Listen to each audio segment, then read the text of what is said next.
إياك نعبد وإياك نستعين. جناب وائس چانسلر صاحب، ہمارے اسٹوڈنٹس، فیکلٹی ممبرس، میرے وزراء، چیف منسٹر صاحب، میں سب سے پہلے تو آپ کا شکریہ ادا کرتا ہوں کہ آپ نے میرے لیے اچھے الفاظ کہے.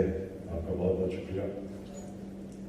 میں یہاں پہلے بھی آیا ہوں اور مجھے جو چیز پسند آئی ملاکان یونیورسٹی کی وہ میں آپ کو بتاؤں وہ کیا چیز ہے. میں دنیا میں ساری یونیورسٹیز، بڑی بڑی یونیورسٹیز میں پھرا ہوا ہوں، دنیا کی ٹاپ یونیورسٹی میں پڑھا ہوں، اور جو میرا خواب ہے جو نمل یونیورسٹی، وہ میرا یہ خواب ہے کہ وہ پاکستان کی آکسفورڈ یونیورسٹی بنے گی. ایک یونیورسٹی صرف یونیورسٹی نہیں، ایک نالج سٹی. اور ایک القادری یونیورسٹی جو انشاءاللہ سپتمبر کو شروع ہوگی. القادری یونیورسٹی ایک اور قسم کی چیز ہے. میں نے دنیا کے بڑے بڑے اسلامک اسکالرس جو دنیا میں ہوتے ہیں ان سب کو بورڈ کے اوپر لے کے آیا ہوں، اور میری کوشش یہ ہے کہ اپنی قوم کو ایک ایسی انٹلیکچوئل لیڈرشپ دوں القادری یونیورسٹی سے کہ جو لوگوں کو سمجھ تو آئے کہ اللہ نے کیوں ہمیں پیدا کیا، ہمارا اس دنیا میں مقصد کیا ہے، ہم جب اس دنیا سے جائیں گے تو ہمارا کیا ہوگا. یہ صرف اور صرف اللہ نے جتنے بھی پیغمبر بھیجے تھے ان کا مقصد ہی یہ تھا کہ انسانوں کو یہ بتائے. سب پیغمبروں کا یہی مقصد تھا. تو انسان اور جانور میں کیا فرق ہے؟ جانور بھی آتا ہے، بچے پیدا کرتا ہے، کھاتا پیتا ہے، مر جاتا ہے. تو اگر انسان بھی پیسہ بنائے، بچے پیدا کرے، اپنے لیے کھائے پیے اور مر جائے تو اس میں اور جانور میں زیادہ فرق نہیں ہے. انسان اشرف المخلوقات ہے، اللہ کی سب سے عظیم مخلوق. فرشتوں کو اللہ نے کہا کہ اس کے سامنے جھکو، اور شیطان کو اللہ نے اس کو یعنی جو اس کو کنڈیم کیا، وہ کیا اس لیے کہ اس میں تکبر تھا. وہ کہتا میں انسان سے زیادہ سپیریئر ہوں. لیکن اللہ نے کہا کہ میں نے انسان میں وہ صلاحیتیں دی ہے جو تمہیں بھی نہیں پتا اور تمہیں بھی نہیں دی. کہنے کا مقصد یہ ہے کہ انسان ایک بہت اللہ نے اپنی سب سے ہمیں عظیم مخلوق بنایا. تو جب تک انسان اپنا دنیا میں مقصد نہیں سمجھتا، دنیا میں آپ دیکھیں افراتفری مچی ہوئی ہے، بہت اچھا ہے، پیسے کے پیچھے بھاگ رہے ہیں، ادھر سے پیسے سے خوشی آ جائے گی. ایک نیو یارک ٹائمز میں نے پڑھا ایک دفعہ، ایک 50 سال آدمی نیو یارک کے اندر ٹاپ سائیکائٹرسٹ تھا. اس نے 50 سال کے بعد اپنی فائنڈنگز دی، اور اس کی نمبر 1 فائنڈنگ کیا تھی کہ اس نے کہا جو میرے پیشنٹس تھے ان میں نے ایک چیز دیکھی کہ جتنا اس کا پیسہ بڑھتا رہا اور اس کی دولت بڑھتی رہی، اتنی اس کی خوشی کم ہوتی گئی.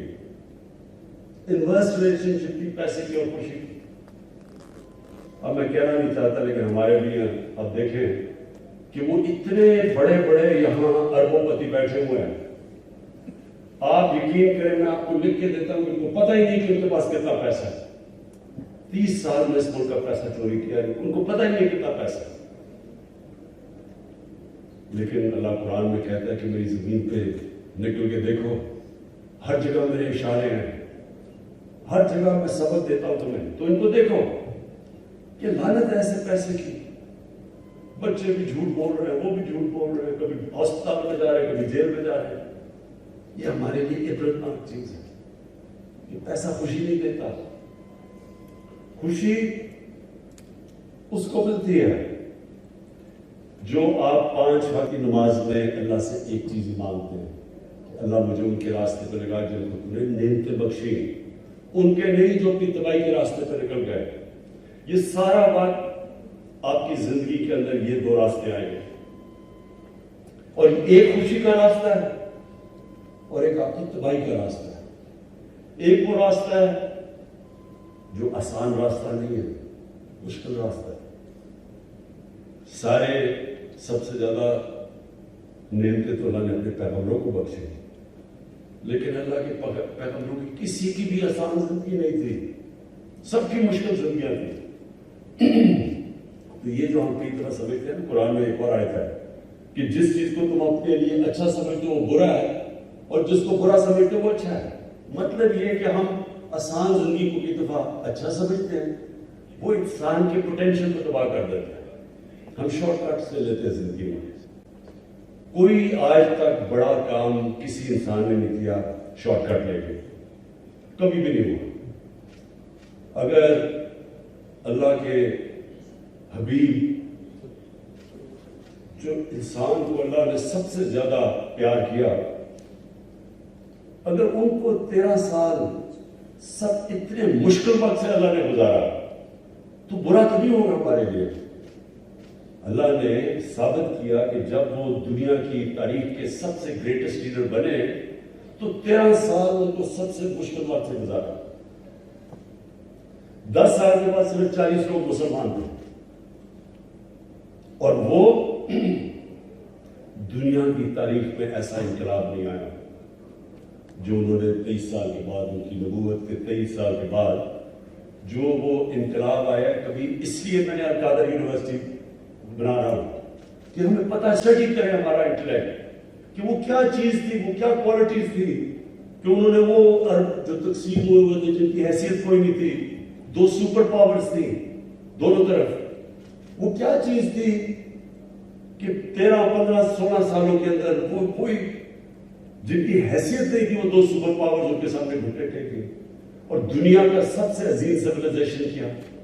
صرف یہ نہیں کہ وہ دنیا میں ساری جگہ چلے گیا اور ان کی فوجیں کامیاب ہو گئی، وہ تو منگولین کی جو چنگیز خان کی فوجیں تھی وہ بھی سب سے تیزی سے کامیاب ہو گئی. لیکن 100 سال کے بعد پتہ ہی کہ منگولین کدھر گئے، منگولین سیولائزیشن کا نہیں پتا. انہوں نے تو وہ سیولائزیشن قائم کیا جو سب سے عظیم سیولائزیشن تھا، اور جس کی وجہ سے اگر یورپ آج اور ویسٹ آگے بڑھا ہے تو وہ سیولائزیشن نے جو نالج کو ڈیولپ کیا اور پھر آگے ان کے سائنٹسٹ مسلمانوں نے آگے چھوڑا.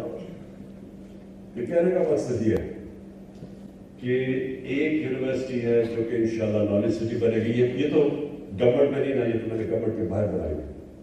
اور دوسری جو یونیورسٹی ہے وہ انشاءاللہ جو علامہ اقبال نے جو ایک کتاب لکھی تھی کہ the reconstruction of religious thought in Islam، کہ اسلام کے تھاٹ کو ڈیولپ کریں. ہمارے انٹلیکچوئلز آئے، وہ بتائے کہ یہ ملک بنا کیوں تھا. اگر یہ ملک بنا تھا کہ ٹاٹا برلا کی جگہ یا شریف اور زرداری نے امیر ہونا تھا تو اس کا مقصد کوئی نہیں تھا.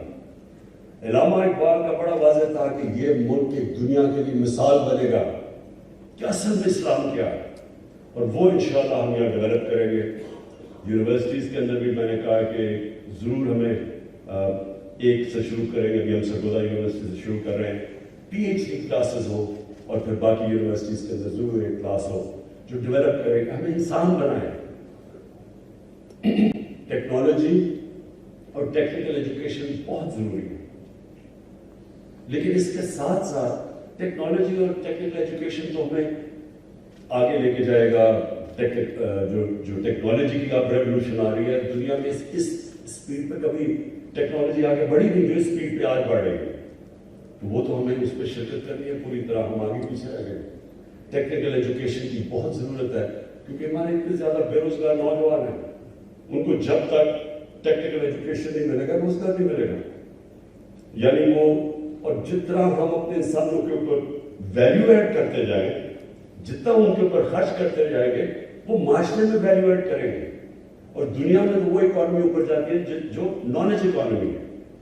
تو ہمارے ملک میں یہ بہت بڑی ہم نے غلطی کی کہ ہم نے نہ ٹیکنالوجی کے اوپر، نہ اپنی ہائر ایجوکیشن پہ، نہ ٹیکنیکل ایجوکیشن پہ اتنا زور لگایا. تو یہ دونوں ساتھ ساتھ جاتے ہیں. ایک آپ کو اکوپ کرتا ہے دنیا میں آگے بڑھنے کے لیے، کیونکہ سارے سائنسدان جب مسلمانوں پر گئے تو سائنسدان بھی سارے ٹاپ مسلمان تھے. دوسرا اس سے بھی امپورٹنٹ چیز ہے کہ ہمیں بتاتا ہے کہ ہمارا دنیا میں مقصد کیا ہے. ہم عقل مند جانور نہیں ہیں، ہم انسان ہیں، اشرف المخلوقات ہیں. تو یونیورسٹی ایجوکیشن کا بہت بڑا امپیکٹ پڑتا ہے سوسائٹی میں، کیونکہ یونیورسٹی ایجوکیشن لوگوں کو ایک اور لیول پہ لے کے جاتی ہے. امریکہ کی جو اسینٹ ہوئی جب آج سے 120 سال پہلے اوپر جانا شروع ہوا امریکہ، تو وہ اس کی ایک بہت بڑی وجہ تھی کہ دنیا میں سب سے زیادہ گریجویٹس امریکہ میں نکل رہے تھے. جب آپ کے گریجویٹس اور آپ کی ہائر ایجوکیشن کے اندر آپ لوگوں کے اوپر انویسٹ کرتے ہیں اپنے پاپولیشن پہ، تو وہ خود ملک اٹھا دیتا ہے، ضرورت نہیں پڑتی آپ کو کچھ کرنے کی. ایک پڑھا لکھا پاپولیشن خود قوم کو اٹھاتا ہے. تو میں آپ کو خراج تحسین پیش کرتا ہوں کہ یہاں سے آپ کے اتنے زبردست رزلٹس ہیں ملکہ یونیورسٹی کے، اور انشاءاللہ میں نے محمود خان کو کہا ہوا کہ جیسے جیسے ہمارے حالات بہتر ہوتے جائیں گے، ہم بڑے مشکل حالات سے نکلے ہیں. پہلے تو سال اسٹیبل ہی کرتے رہے کیونکہ بالکل ملک مقروض تھا، اور میں آپ کو بتاؤں کہ مقروض کیسے تھا، یعنی آپ کو اسٹیٹسٹکلی پتہ چلے کہ ملک کے حالات کیا تھے.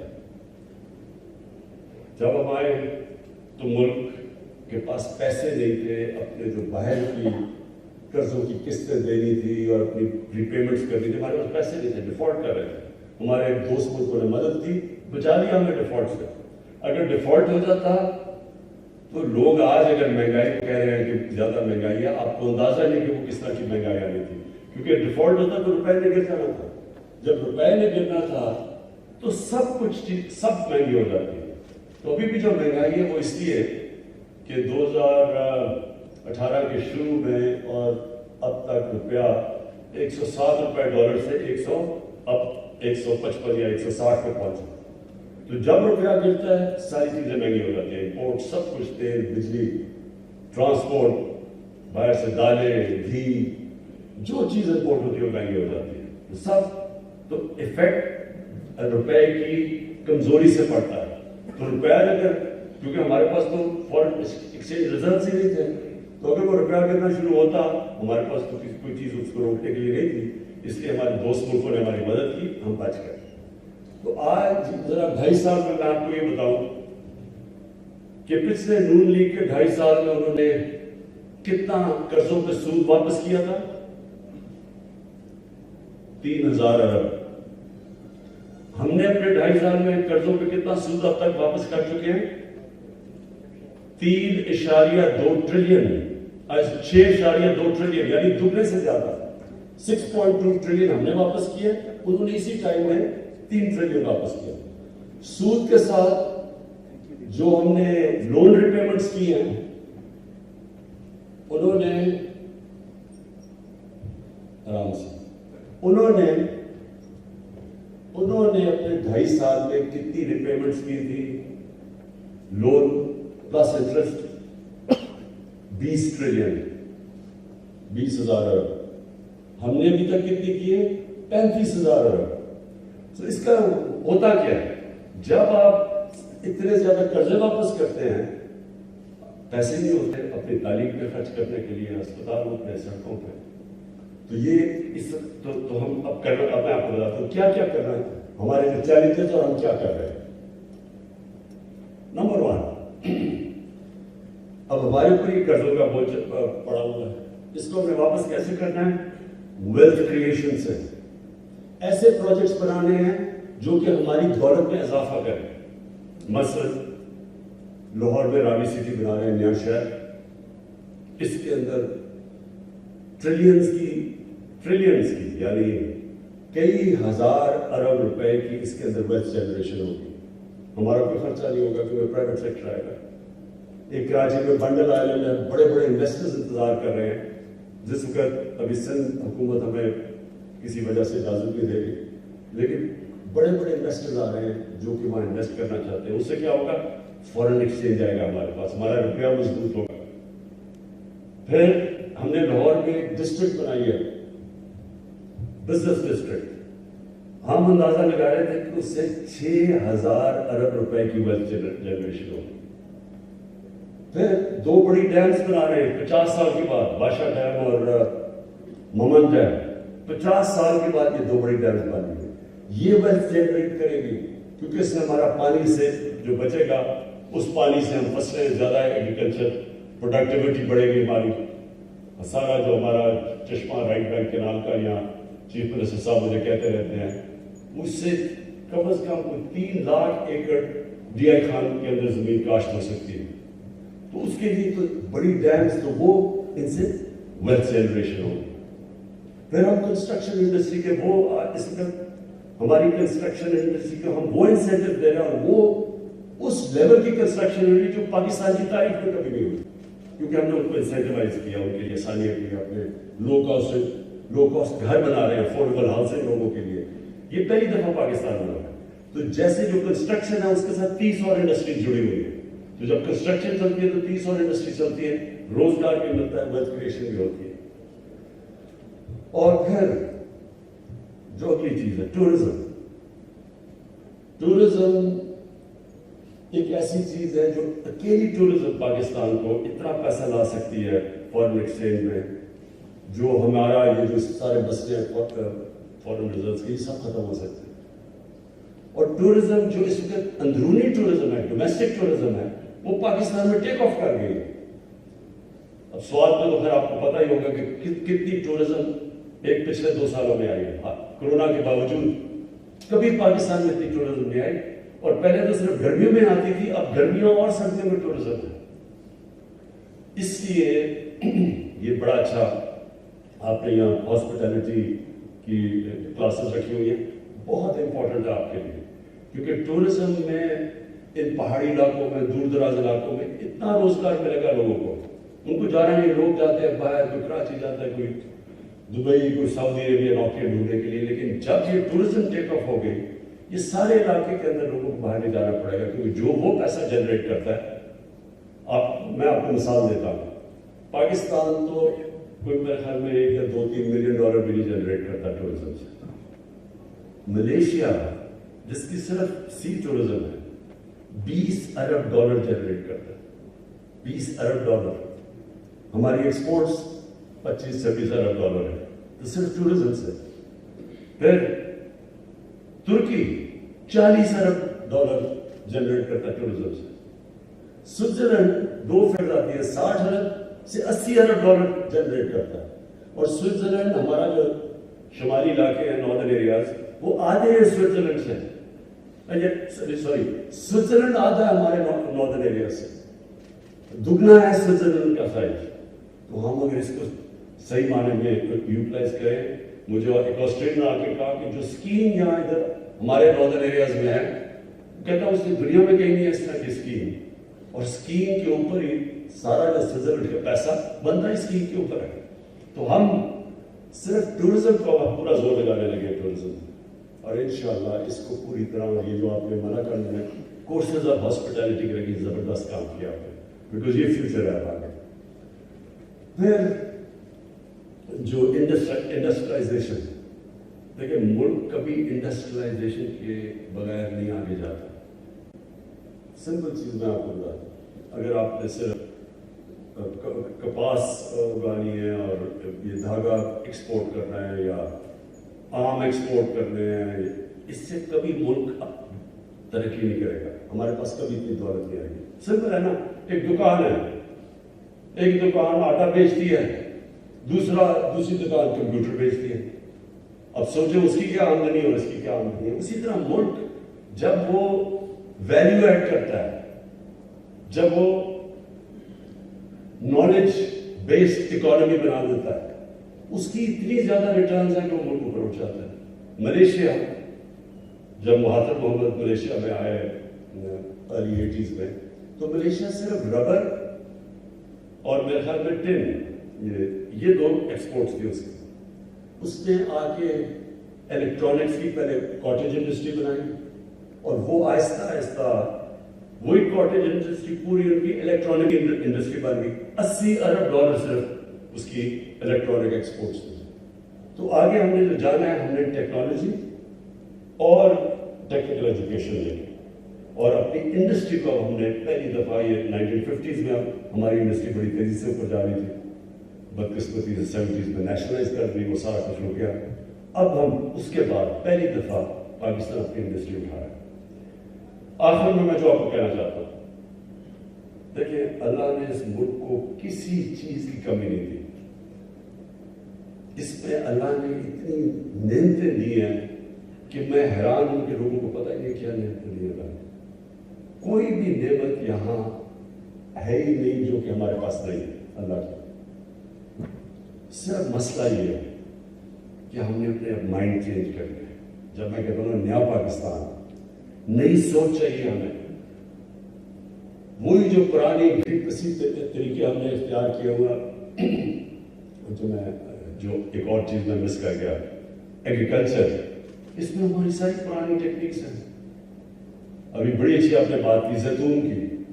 آپ سوچیں ہم پتہ نہیں $3 ارب کا تیل باہر سے, ایڈیبل آئل ہم باہر سے امپورٹ کرتے ہیں. یہ ملک دنیا میں سب سے زیادہ زیتون اگا سکتا ہے, کیونکہ میں نے ایکسپرٹ کو بلایا کینیڈا سے. اس نے کہا کہ جو سارا دریائے سندھ کا جو رائٹ سائڈ ہے اس سے بہتر زیتون اگانے کی کوئی جگہ ہی نہیں ہے. اور اس کی کتنی یعنی ویلیو ایڈ زیتون کا, جو آپ اگر صرف ہم ایکسپورٹ اس کی شروع کر دیں, اور یہاں پہلے تو امپورٹ نہیں کرنی پڑے گی اور پھر ایکسپورٹ کر سکتے ہیں. اور یعنی ایسا درخت ہے جو کم بارش پہ مشکل جگہ پہ اگ جاتا ہے. تو اس کے اوپر انشاءاللہ پورا زیتون کے اوپر لے کے آ رہے تھے. ایک ایووکاڈو ہے, میں صرف آپ کو مثالیں دے رہا ہوں, جو سب سے مہنگی سبزی گنی جاتی ہے اس کو ایووکاڈو کہتے ہیں. اتنا بہتر اگتا ہے ہمارے ملک میں. میں نے اپنے اسلام آباد میں گھر میں لگایا ہوں سر, زبردست قسم کے ایووکاڈوز ہوئے. ہم نے کبھی سوچا نہیں, تو میں صرف آپ کو یہ سوچا تھوڑا جب انسان مشکل میں ہوتا ہے تو پھر آؤٹ آف دا باکس سوچتا ہے. وہ کہتے ہیں necessity is the mother of invention. جب آپ کو ضرورت پڑتی ہے تو پھر انسان کے اندر بڑی صلاحیت دیا اللہ نے. ہم کچھ بھی کر سکتے ہیں. ہمارا جو ایگریکلچر سیکٹر ہے اس کے اوپر صرف, اور انشاءاللہ میں اگلے ہفتے اب ایک نئی پالیسی لے کے آ رہا ہوں. وہ جب میں اناؤنس کروں گا انشاءاللہ آپ دیکھیں گے کہ ایک نئی سوچ لے کے آ رہے ہیں ایگریکلچر میں, بالکل ایک مختلف قسم کی سوچ. اور یہی سیکٹر انشاءاللہ میں اکیلا سیکٹر بھی اٹھا سکتا ہوں. تو میں آخر میں پھر سے آپ سب کا شکر گزار ہوں, اور انشاءاللہ پھر بھی آپ کے پاس آؤں. شکریہ.